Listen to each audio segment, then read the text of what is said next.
लेकिन अफसोस की बात है कि वो इसमें नाकाम रहे। भले उनकी मौत तुम्हारे फैक्शन में हुई, मगर तुम्हारे सेक्ट ने उनकी एशेस को यहाँ पर महफूजियत से पहुँचा दिया। हमारा जिन क्लैन आपकी इस एहसान को हमेशा याद रखेगा। जिस पर ज़ाफन कह रहा था कि डीमन सेक्ट ने भले ही आपकी मदद की हो, लेकिन उनके इरादे कुछ और थे। अब मैं उनके साथ बिल्कुल नहीं हूँ।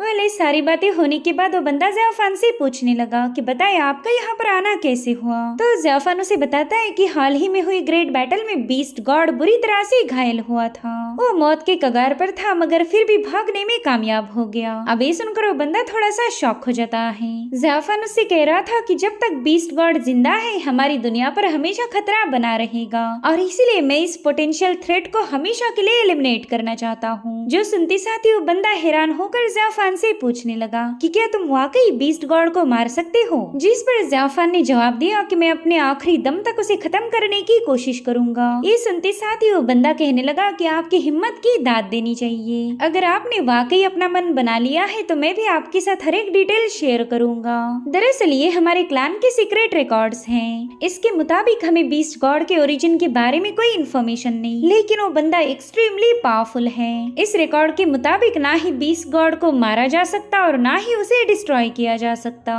लेकिन हमारी शामन मेडन ने 10,000 साल पहले बीस्ट गॉड को सील करके सप्रेस कर दिया था। दरअसल 5 डिवाइन आर्टिफैक्ट बीस्ट गॉड की लाइफ के सोर्स हैं, मगर फिलहाल वो आर्टिफैक्ट कहाँ पर है उसके बारे में किसी को कोई आइडिया नहीं। लेकिन अगर तुम जैसे तैसे इन 5 आर्टिफैक्ट को हासिल कर लो तो हम बीस्ट गॉड को दोबारा से सप्रेस कर सकते। वो एक गहरी नींद में चला जाएगा।